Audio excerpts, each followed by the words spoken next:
भागं शम्भुवे सच्चं श्रीगुरुवे नमः अखण्डं चराचरं तद्वत्तं दर्शितं तस्मै नमो नमः।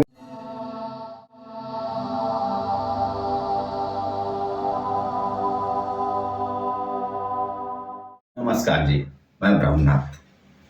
आज बात करेंगे तंत्र। बहुत सारे वीडियो बना हुआ है तंत्र के ऊपर, मैंने भी कई वीडियो बनाया है।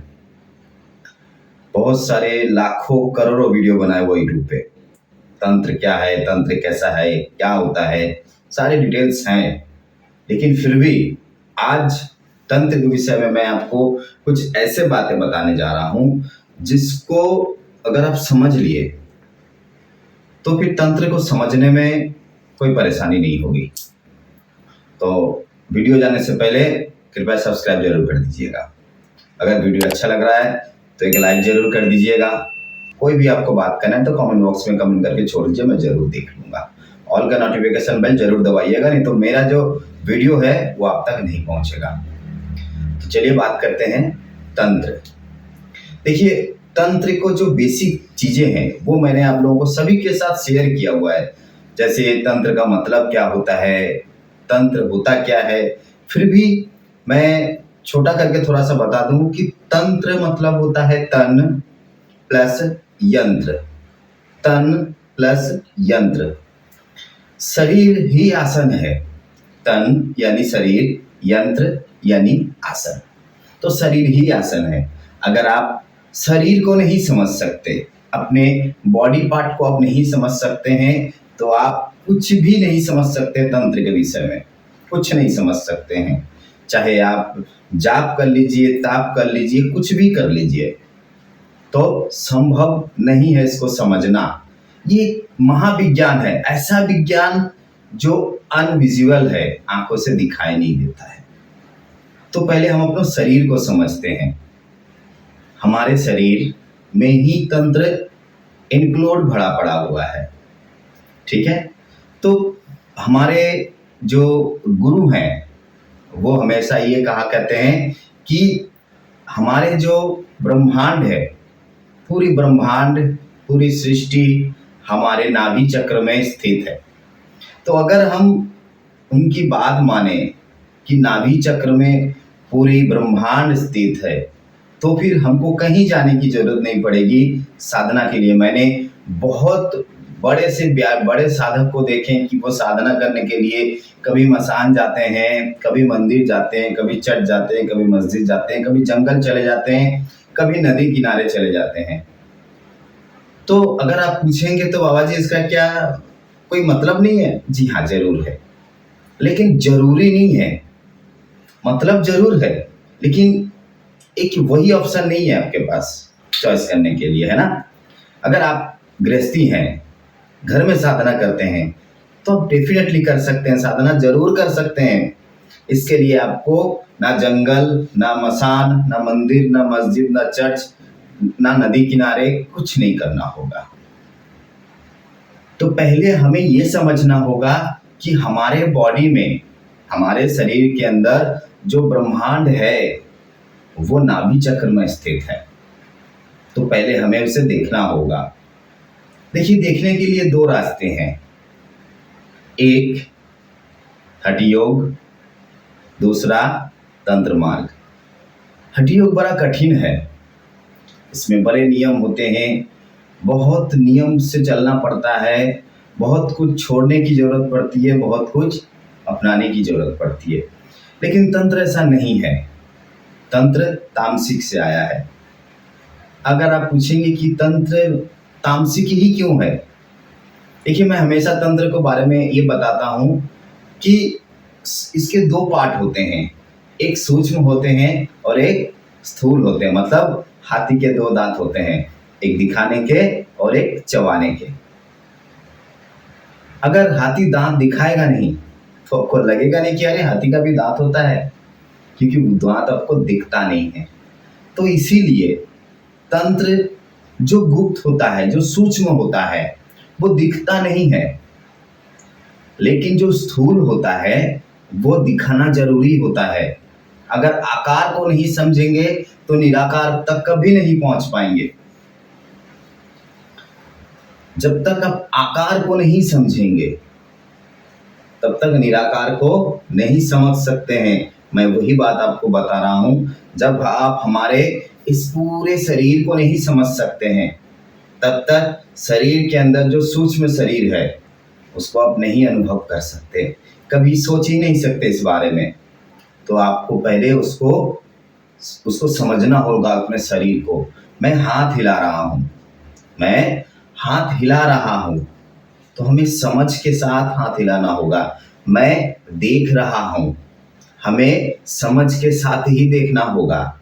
हम बात कर रहे हैं यानी जीभ हिला रहे हैं, तो हमें समझ के साथ ही जीभ हिलाना होगा। मतलब हमेशा सजाग और जागरूक रहना पड़ेगा। सजाग और जागृत रहना बहुत जरूरी है। अगर आप हमेशा जागृत रहेंगे, हमेशा अगर जागृत रहेंगे तो आपका साधना वहीं कंप्लीट हो जाएगा, फिर आपको बाहर जाने की जरूरत नहीं है ना। अगर आप ये सोचते हैं कि साधना करने के लिए या तंत्र साधना करने के लिए 24 घंटा हमें माला लेके जपना पड़ेगा या फिर पूजा पाठ करनी पड़ेगी, नहीं नहीं नहीं नहीं, ये पूरी तरह इसमें सच्चाई नहीं है। हाँ, ये जरूरी भी है, क्योंकि 24 घंटा आपको जागृत रहना बहुत जरूरी है। हम सांस ले रहे हैं, हम सांस ले रहे हैं या छोड़ रहे हैं, इसको समझना बहुत जरूरी है कि हमारा जो सांस है हम कितने गहराई तक लेते हैं। जितना गहराई, जितना धीमे, उतना ही आप अपने आप को स्पर्श कर पाएंगे, छू पाएंगे। जब तक आप अपना सांसों से अपने आप को नहीं छू लेते तब तक आप शरीर को नहीं समझेंगे, और जब तक शरीर नहीं समझेंगे तब तक आप यंत्र को नहीं समझ सकते। पॉसिबल नहीं है, संभव ही नहीं है। ठीक है। अब देखिए हमारे शरीर में जितनी भी कुंडलियां होती हैं वो आपको या तो गोल बताएगा या फिर उसमें कई पपड़ी होता है, ऐसे बताया जाएगा।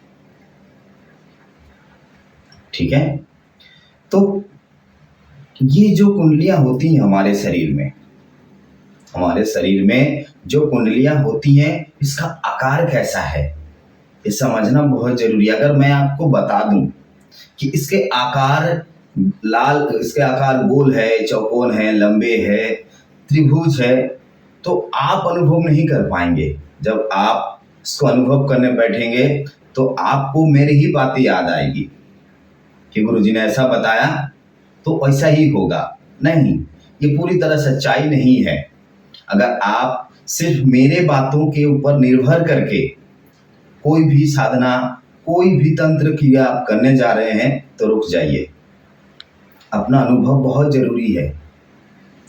जब आपके अंदर तंत्र साधना की अनुभूति नहीं आएगी, अनुभव नहीं आएगा, फीलिंग्स नहीं आएगा, तब तक आप कुछ भी कर लीजिए। चाहे हनुमान चालीसा पाठ कर लीजिए, चाहे गायत्री मंत्र पाठ कर लीजिए, काली कवच पाठ कर लीजिए, कुछ भी तरह का कुछ भी कर लीजिए, कुछ नहीं होने वाला, कुछ भी नहीं होने वाला।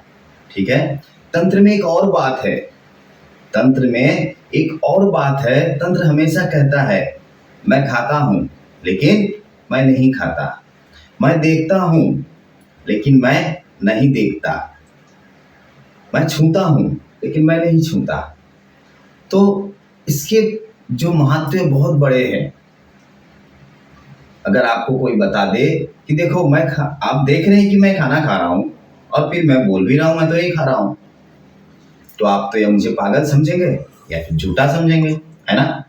ये सच्चाई नहीं है, ये सच्चाई कतई नहीं है, बिल्कुल नहीं है। मैं हमेशा बता रहा हूं मेरी बात को, ये जो मैं आपको बताता हूं ना, मन और शरीर दोनों पृथक है, किसी के साथ किसी का रिलेशन नहीं है। तो ये अगर आप समझ लिए कि मैं आपको क्या कहना चाह रहा हूं, तो फिर आप मेरी हर एक बात को समझना जरूरी नहीं है। बस इतना समझ लीजिए कि अगर आपका शरीर और मन एक नहीं है तो आप अपने आप समझ जाएंगे। ठीक है, तो जीवन में ऐसे भी समय आ जाएंगे आपके कि तंत्र का अनुभूति आपको होने लगेगा। तंत्र के अनुभूति ऐसे होगा कि मान लीजिए मैं आपको थोड़ा सा बात एग्जाम्पल तौर पे देता हूं। आप कुछ देख रहे हैं, चाहे वो माता भैरवी या काली की चित्र हो या फिर कोई अश्लील फोटो हो, है ना। अब उसको आप कैसे ले रहे हैं अंदर, आप कैसे अंदर ले रहे हैं, ये सिर्फ निर्भर करेगा आपके ऊपर, आपके आधार के ऊपर। जैसे आप लेंगे, आपके अंदर की तंत्र यंत्र, आपके अंदर की जो तंत्र और यंत्र है खुद ब खुद एक्टिवेट होने लगेगा। यंत्र के विषय में मैं बताऊंगा, आप लोगों को जरूर बताऊंगा, डिटेल्स में बताऊंगा, लेकिन यंत्र को समझने के लिए तंत्र को समझना बहुत जरूरी है। बिना तंत्र को समझे आप यंत्र को नहीं समझ सकते हैं। तो मैंने क्या बताया कि तंत्र को समझने के लिए अपने शरीर का जो बॉडी पार्ट है, जो शरीर में हम लोग एक्टिविटी करते हैं, जैसे देखना, बोलना, सोना, सांसें लेना, ये आपको जागृत रूप से करना होगा।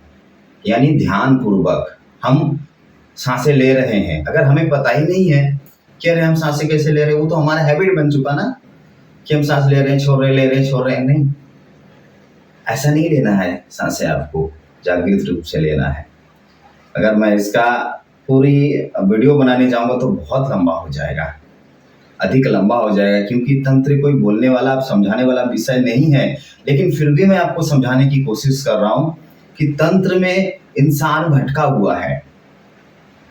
अभी सब बोलते, मैंने देखा है अघोरी अघोरी अघोरी अघोरी। क्या है अघोरी? क्या है अघोरी? मार्ग से है, अघोरी साधना करते हैं, ये क्या है? क्या वाकई में ऐसा होता है? अगला वीडियो बनाएंगे इसके ऊपर। ठीक है, आज के लिए इतना ही। नमस्कार जी, ओम नमः शिवाय।